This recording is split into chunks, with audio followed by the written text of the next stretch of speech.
سعدیہ ایک نیک، سادہ اور سمجھدار لڑکی تھی۔ وہ BSc کے پہلے سال میں تھی، اپنی پڑھائی پر خوب محنت کرتی اور اپنے گھر والوں کا خیال رکھتی تھی۔ سعدیہ کا ماننا تھا کہ کامیابی محنت، صبر اور اللہ پر بھروسے سے حاصل ہوتی ہے، اسی لیے وہ اپنی منزل پر نظر رکھتی اور کسی بھی ایسی چیز سے بچنے کی کوشش کرتی جو اس کے مستقبل کو نقصان پہنچا سکتی تھی۔ لیکن کبھی کبھی زندگی میں ایسے لوگ آ جاتے ہیں جو اچھے سے اچھے انسان کو بھی غلط راستے پر لے جانے کی کوشش کرتے ہیں۔ سعدیہ کی ایک قریبی دوست ہمنا تھی، دونوں ایک ہی یونیورسٹی میں پڑھتی تھیں۔ سعدیہ ہمنا پر بہت اعتماد کرتی تھی، دونوں ہر کام ایک ساتھ کرتی تھی، کہیں جاتی تو ساتھ ہی جاتی۔ مگر ہمنا کو بس سعدیہ سے ایک مسئلہ تھا کہ ہر بار سعدیہ کے نمبر ہمنا سے زیادہ آتے، کیونکہ سعدیہ اپنا زیادہ ٹائم پڑھنے میں صرف کرتی اور نماز کی پابند تھی۔ ہمنا کا ایک کزن تھا جس کا نام سمیر تھا، وہ بھی ان کے ساتھ اسی یونیورسٹی میں پڑھتا تھا۔ بظاہر تو اچھے اخلاق کا لڑکا لگتا تھا، خاندان کی تقریبات میں وہ سب سے ہنس کر ملتا اور اپنی باتوں سے لوگوں کی توجہ حاصل کر لیتا تھا۔ سمیر میں خاص بات تھی، وہ بہت جلد دوسروں کو اعتماد جیت لیتا تھا۔ جو بھی سمیر سے پہلی بار ملتا اس کے بارے میں اچھی رائے قائم کر لیتا، لیکن بعض اوقات انسان کی اصل شخصیت وہ نہیں ہوتی جو دنیا کو نظر آتی ہے۔ ایک دن ان کے کالج میں ایک پارٹی ارینج کی گئی جس میں لڑکیاں اور لڑکے سب شامل تھے۔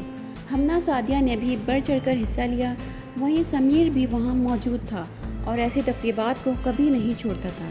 سعدیہ اپنی دوستوں کے ساتھ تھی اور سب لڑکیاں آپس میں ہنسی مذاق اور سیلفی لینے میں مصروف تھیں۔ یہی وہ موقع ہوتے ہیں جہاں شیطان اپنا کوئی وار خالی نہیں جانے دیتا اور بے پردگی کے بہانے فحاشی پھیلنے لگتی ہے۔ سمیر اسی دن سے سعدیہ میں دلچسپی لینے لگا اور اس کے قریب آنے کی کوشش کرتا۔ اس دن کے بعد سمیر نے سعدیہ کو خاص توجہ سے دیکھنا شروع کر دیا۔ وہ دور سے اس کے رویے اور عادتوں کا مشاہدہ کرتا رہتا، لیکن اپنے جذبات یا دلچسپی کا اظہار کسی پر ظاہر نہیں ہونے دیتا تھا۔ کچھ دن بعد اس نے ہمنا سے بات چیت کے دوران سعدیہ کا ذکر شروع کر دیا۔ سمیر اکثر سعدیہ سے ملنے کے بہانے ڈھونڈتا رہتا تھا۔ چونکہ وہ دونوں ایک ہی یونیورسٹی میں پڑھتے تھے، اس لیے وہ کوشش کرتا کہ کسی نہ کسی طرح اس کا سامنا ہو جائے۔ کبھی کسی اسائنمنٹ کا ذکر کرتا، کبھی نوٹس مانگنے کا بہانہ بناتا اور کبھی دوستوں کے ذریعے بات چیت کا موقع ڈھونڈتا رہتا۔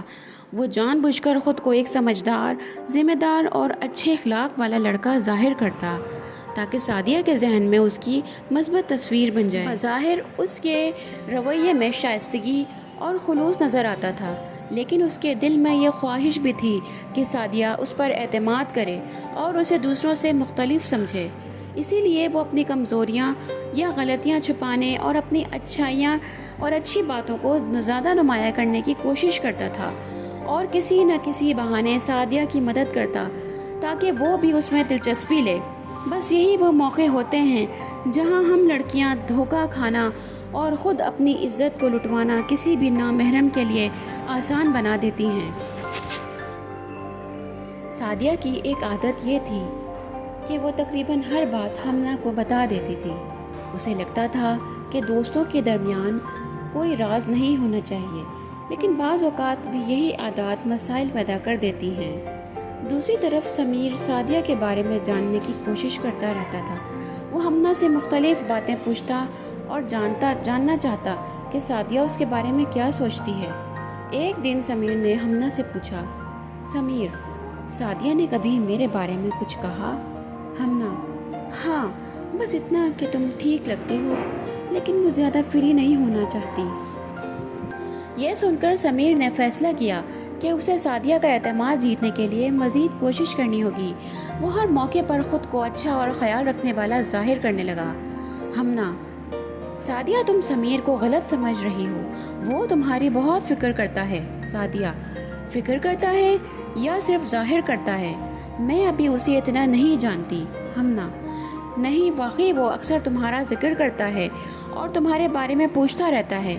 وہ میرے بارے میں کیوں پوچھتا ہے؟ ہمنا: کیونکہ تم اسے اچھی لگتی ہو۔ سعدیہ: آج کل کے لڑکے بس ٹائم پاس کرتے ہیں لڑکیوں سے۔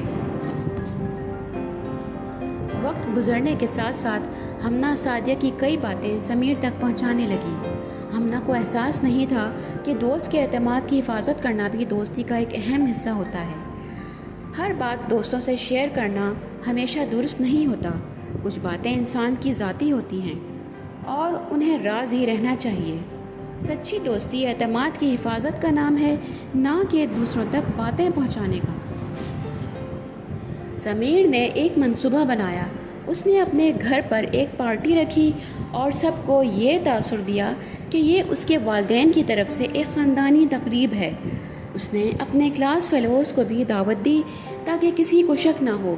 سعدیہ نے پہلے آنے سے انکار کر دیا، لیکن ہمنا کے بار بار اصرار پر اس نے اپنے گھر والوں سے جانے کی اجازت لے لی۔ وہاں شروع میں سب نارمل تھا، بعد میں سب اپنے اپنے گھر جانے لگے۔ سعدیہ نے بھی واپسی کا ارادہ کیا۔ سمیر کے ذہن میں ایک شیطانی سوچ آئی۔ اس نے ہمنا کے گھر سے ایک جعلی فون کال کروائی کہ وہاں اچانک ایمرجنسی ہو گئی ہے اور اسے فوراً گھر جانا ہوگا۔ سمیر جانتا تھا کہ اگر ہمنا چلی گئی تو سعدیہ بھی اس کے ساتھ نکل جائے گی، اس لیے وہ نہایت ڈرامائی انداز میں بولا، یار ہمنا پلیز صرف 15 منٹ اور رک جاؤ، آنٹی سے باہر جا کر بات کر لو، شاید وہ خود آ رہی ہوں۔ ہم سب نے کچھ یادگار سیلفیز بھی لینی ہیں تاکہ یہ پارٹی ہمیشہ کے لیے یادگار رہے۔ ہمنا سمیر کے اشارے کو سمجھ گئی اور فون پر بات کرنے کے لیے باہر چلی گئی۔ ادھر سمیر نے اپنے دوستوں سے کہا، چلو پہلے کمرہ سیٹ کرتے ہیں، پھر سب مل کر تصویریں بنائیں گے۔ یہ کہہ کر وہ سب ایک کمرے میں چلے گئے۔ کچھ دیر گزر گئی مگر ہمنا واپس نہ آئی۔ سعدیہ کو بے چینی ہونے لگی۔ اس نے خود ہی اٹھ کر ہمنا کو دیکھنے کا فیصلہ کیا۔ جیسے ہی دور راہداری سے گزری، اچانک اسے کمرے کے اندر سے سمیر کی آواز سنائی دی، دیکھو سارے کیمرے آن رہنے چاہیے اور گیٹ بھی لاک کر دینا، کہیں سعدیہ نکل نہ جائے، ہمنا تو ویسے ہی جا چکی ہے، ہا ہا ہا، اب سعدیہ کہاں جائے گی ہم سے بچ کے۔ یہ الفاظ سنتے ہی سعدیہ کے قدموں تلے سے جیسے زمین نکل گئی۔ اس کا دل زور زور سے دھڑکنے لگا، چہرہ خوف سے سفید پڑ گیا اور اس کے جسم میں کپکپی دوڑ گئی۔ اس نے ایک لمحہ بھی ضائع نہ کیا، خاموشی سے پلٹی اور پوری طاقت سے دروازے کی طرف بھاگنے لگی۔ اس کی آنکھوں سے بے اختیار آنسو بہنے لگے اور دل ہی دل میں وہ مسلسل دعا کر رہی تھی، یا اللہ میری حفاظت فرما، مجھے میرے گھر پہنچا دے، تیرے سوا میرا کوئی مددگار نہیں، صرف تو ہی ہے۔ وہ خوف اور گھبراہٹ کے عالم میں تیزی سے وہاں سے نکل گئی۔ یہ ایک ایسی سازش تھی جس کا اندازہ اسے چند لمحے پہلے تک بھی نہیں تھا۔ اسے وہاں ایک آٹو نظر آیا اور خود کو اللہ کے حوالے کر کے اس میں بیٹھ گئی اور رونے لگی کہ دنیا اتنی خود غرض ہے۔ اس بات کا اسے اچھی طرح اندازہ ہو گیا، نہ کوئی دوست ہی بھروسے کے لائق ہے۔ رات کے 12 بجنے والے تھے۔ اللہ تیرا شکر ہے میں گھر پہنچ گئی۔ اس نے اللہ کا شکر ادا کیا کہ اتنی بڑی مصیبت سے اللہ نے اسے بچا لیا۔ اگلے دن وہ یونیورسٹی گئی۔ ہمنا نے بات کرنا چاہی مگر سعدیہ اس کو اچھی طرح سمجھ گئی کہ یہ تو آستین کا سانپ نکلی اور ہمنا سے کوئی بات نہ کی۔ اس کے بعد اس نے اپنا سیکشن بدلوا لیا اور مزید اپنے پڑھنے میں مصروف رہتی اور سب سے بڑھ کر اللہ سے اپنے گناہوں کی معافی مانگی۔ اس کہانی سے ہمیں یہی سبق ملتا ہے کہ کسی پر اندھا اعتماد نہیں کرنا چاہیے۔ اللہ تعالیٰ سے تعلق اور دعا انسان کی سب سے بڑی طاقت ہے۔ مشکل اور خوف کے وقت اللہ ہی بہترین محافظ ہے۔